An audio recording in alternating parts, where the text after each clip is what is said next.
बुधवार भस्म आरती दर्शन, त्रिपुरधारी भगवान महाकाल का पंचामृत से अभिषेक, आभूषण अर्पित कर श्रृंगार।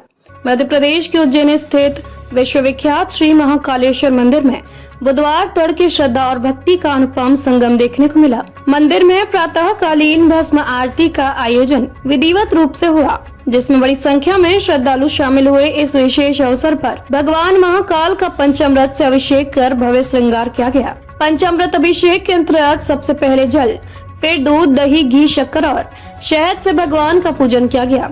इसके बाद फलों के रस से बनी विशेष पंचामृत सामग्री से भगवान का अभिषेक संपन्न हुआ। इस दौरान भांग, चंदन और सिंदूर अर्पित कर भगवान का पारंपरिक श्रृंगार किया गया। कपूर आरती के साथ वातावरण मंत्रोच्चार और घंटियों की ध्वनि से गूंज उठा। भगवान महाकाल ने इस अवसर पर शेषनाग के आकार का रजत मुकुट, रजत मुंडमाला और रुद्राक्ष की माला धारण की। इसके साथ ही सुगंधित पुष्पों से बनी मनोहारी माला भी अर्पित की गई। नंदी हाल में स्थित नंदी जी का विशेष रूप से स्नान, ध्यान और पूजन संपन्न हुआ। भगवान को विभिन्न प्रकार के ड्राई फ्रूट, फल और मिठाइयों का भोग अर्पित कर भस्म आरती की गई। मान्यता है कि जब भगवान को भस्म चढ़ाई जाती है तब वे निराकार से साकार रूप में प्रकट होते हैं। यह परंपरा भगवान शिव की तांत्रिक उपासना से जुड़ी हुई है और उज्जैन के महाकाल मंदिर में इसका विशेष महत्व है। इस अवसर पर महानिर्वाणी अखाड़ा की ओर से विशेष भस्म अर्पित की गई।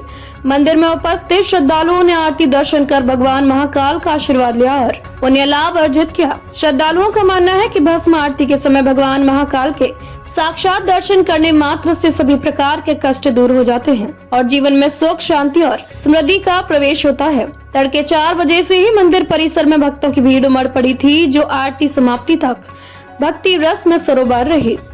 इस अलौकिक दृश्य को देखने वाले श्रद्धालु भाव विभोर हो गए। सभी ने एक स्वर में भगवान महाकाल के जयकारे लगाए। उज्जैन का यह परंपरागत आयोजन न केवल देश भर में बल्कि विदेशों में भी बसे भक्तों को भी आकर्षित करता है।